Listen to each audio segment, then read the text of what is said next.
नमस्कार मेरे प्यारे दोस्तों, आपका स्वागत करते हैं इस YouTube चैनल सीओम स्टडी में। और इसमें ले आए हैं 10,000 प्रश्नों का एक सीरीज जो कि यूपी लेखपाल भर्ती 2020 के लिए हमारी निकल चुकी है। और यूपी लेखपाल भर्ती 2020 में बहुत ही इंपॉर्टेंट प्रश्न ये सब हैं। तो यूपी लेखपाल संबंधित जितने भी हमारे बच्चे इस बार फॉर्म फिलअप करेंगे उनके लिए बहुत इंपॉर्टेंट जीके का प्रश्न है, जनरल नॉलेज का, और इसको पढ़ के ज़रूर जाइएगा। यहाँ का जो प्रश्न है पहला आपका दिया यहाँ पे कि वैदिक काल में पड़ी नाम से जाने गए समुदाय का मुख्य व्यवसाय क्या था। वैदिक काल में पड़ी नाम से जाने गए समुदाय का मुख्य व्यवसाय क्या था, तो वो था मेरा व्यापार। व्यापार जो हमारा था ये वैदिक काल में पड़ी नाम से जाने वाले समुदाय का मुख्य व्यवसाय था। नाम क्या है? व्यापार। नेक्स्ट है ऋग्वेद में पुत्री के लिए प्रयुक्त शब्द दुहिता शब्द का अर्थ क्या है। जो ऋग्वेद है इसमें हमारा पुत्री के लिए एक शब्द प्रयोग किया जाता है, दुहिता। ऋग्वेद में पुत्री के लिए एक शब्द प्रयोग किया जाता है, दुहिता। इसका अर्थ क्या हुआ? तो इसका अर्थ ये होता है कि जो गाय का दोहन करती है उसे हम दुहिता कहते हैं। ऋग्वेद में पुत्री के लिए जो शब्द प्रयोग किया जाता है दुहिता, वो किस लिए? क्योंकि जो गाय का दोहन करती है।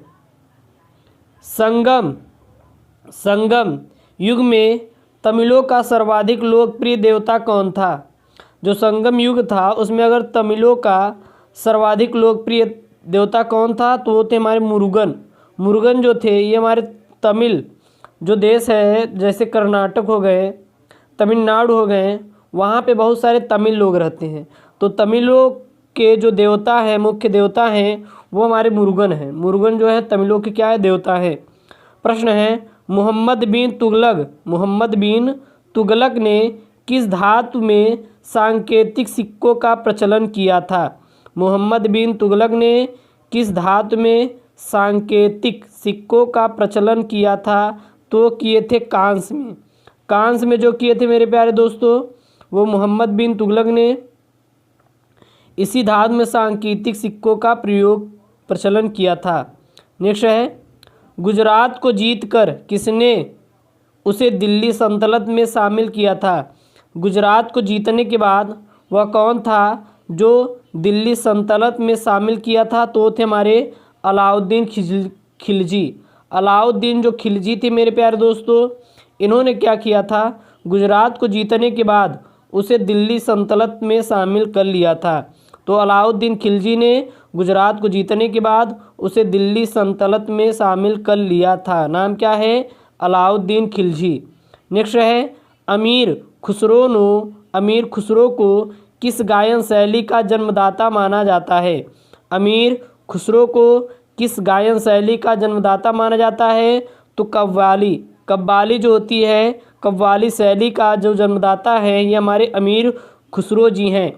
तो अमीर खुसरो जी क्या है? अमीर खुसरो जी हमारे कव्वाली शैली के जन्मदाता है। नेक्स्ट है कबीर की मृत्यु के पश्चात उनकी समाधि कहाँ बनाई गई। जो कबीर जी थे, जब उनकी मौत हो गई तो उनके बाद उनकी समाधि कहाँ बनाई गई थी? तो बनाई गई थी मगहर में। मगहर में कबीर की मृत्यु के पश्चात उनकी समाधि बनाई गई थी। तो कबीर के मृत्यु के बाद उनकी समाधि कहाँ बनाई गई थी? तो बनाई गई थी मगहर में मेरे प्यारे दोस्तों, जो कि यूपी लेखपाल 2020 में ये सब पिछले के प्रश्न हैं आए हुए। नेक्स्ट है हमारा अकबरनामा के प्रख्यात लेखक अबुल फजल की हत्या किसने की थी। अकबरनामा के प्रख्यात लेखक अबुल फजल की हत्या किसने की थी? तो हमारे अकबरनामा के प्रख्यात लेखक अबुल फजल की हत्या जो किए थे वो किए थे वीर सिंह देव बुंदेला ने हमारे अकबरनामा के प्रख्यात लेखक अबुल फजल की हत्या की थी। नेक्स्ट है बागी शहजादे खुसरो को आश्रय देने के लिए जहांगीर ने किस गुरु को मृत्युदंड दिया था। बागी शहजादे खुसरो को आश्रय देने के लिए जहांगीर ने किस सिख गुरु को मृत्युदंड दिया था? तो गुरु अर्जुन देव को मृत्युदंड कौन दिया था? वो दिए थे जहांगीर ने। क्यों दिया था? क्योंकि उन्होंने बागी शहजादे खुसरो को अपने घर में आश्रय दिया था, इसलिए। पांडवों का उल्लेख सर्वप्रथम किस विदेशी यात्री ने किया था?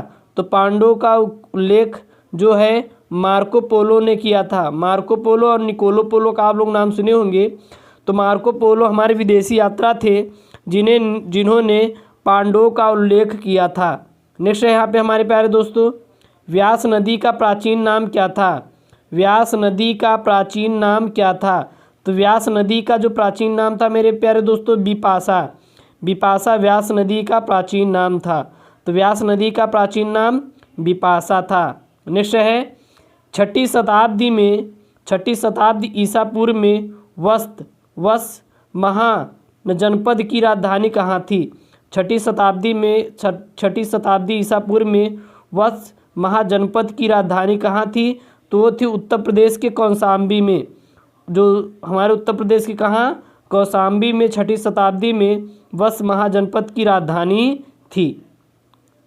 नेक्स्ट है मेरे प्यारे दोस्तों, पाटलिपुत्र नामक नगर की स्थापना किसने की थी? जो पाटलिपुत्र नगर है इसकी स्थापना किसने की थी मेरे प्यारे दोस्तों? तो पाटलिपुत्र नामक नगर की जो स्थापना किए थे उद्धन ने किया था। उद्धन ने पाटलिपुत्र नामक नगर की स्थापना की थी। मगध का प्रथम राजवंश कौन था? तो मगध का जो प्रथम राजवंश था मेरे प्यारे दोस्तों हर्यक वंश था। हर्यक वंश जो था ये मगध का प्रथम राजवंश था।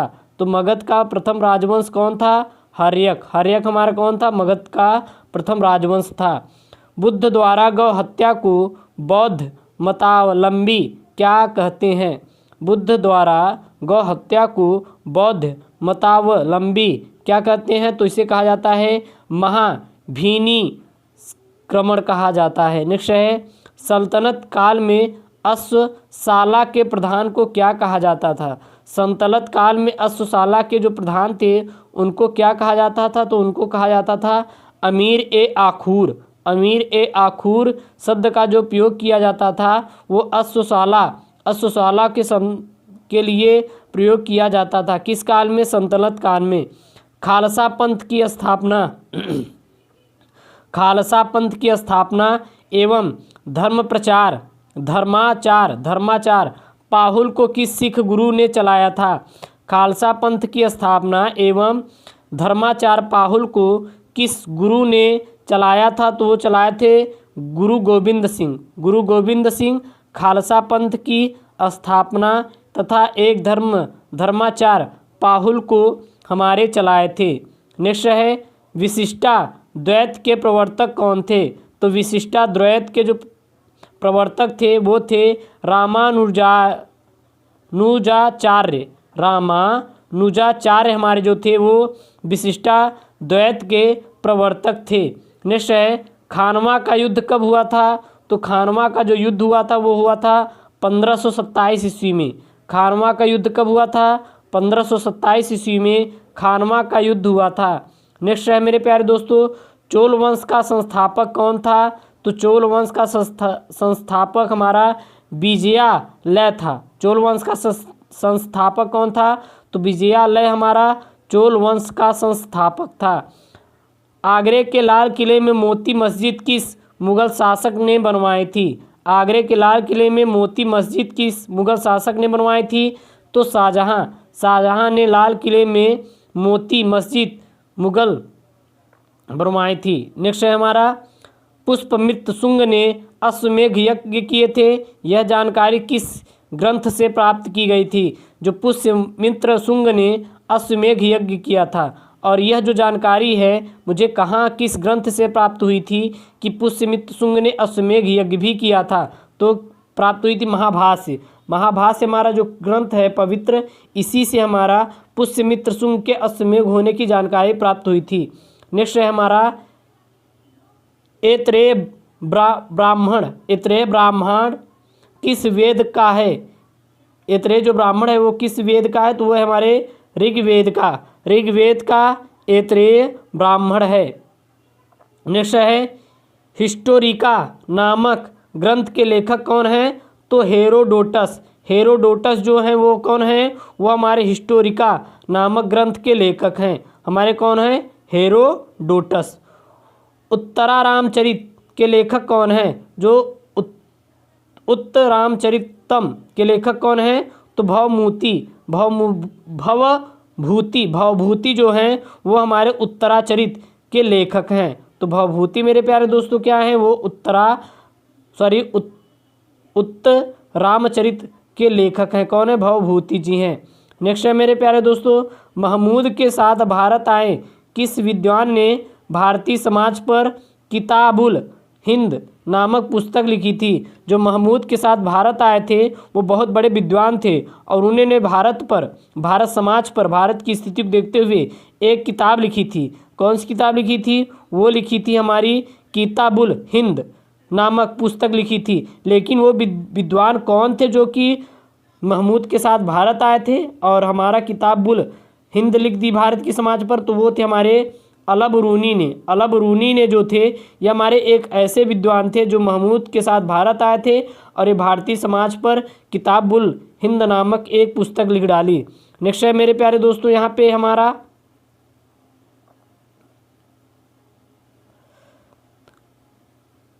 खरमरे राजा ने किस भारतीय राजा से मित्रता की थी? खरमरे राजा ने किस भारतीय राजा से मित्रता की थी? तो वो किए थे राजेंद्र प्रथम से खरमरे राजा ने हमारे भारतीय राजा से मित्रता की थी। याद कर लीजिए। नेक्स्ट है सल्तनत काल में हक ए सर्ब क्या था? सल्तनत काल में हक ए सर्ब क्या था? तो सल्तनत काल में जो हमारा हक ए सर्ब था वो हमारा सिंचाई कर था। हमारा सल्तनत काल में जो सिंचाई को किसके नाम से जाना जाता था? वो हमारा हक ए सर्ब के नाम से जाना जाता था मेरे प्यारे दोस्तों। और हमारे बहुत सारे इंपॉर्टेंट आपके प्रश्न हैं जो कि यूपी लेखपाल भर्ती 2020 में आने की बहुत ही संभावना होती है। सो ऐसे ही वीडियो पाने के लिए चैनल को सब्सक्राइब करिए और डेली आपके वीडियो यूपी लेखपाल संबंधित मैथ और जीके के वीडियो अपलोड किए जा रहे हैं और आपको सभी वीडियो प्लेलिस्ट में मिल जाएंगे। ओके दोस्तों, थैंक यू, जय हिंद।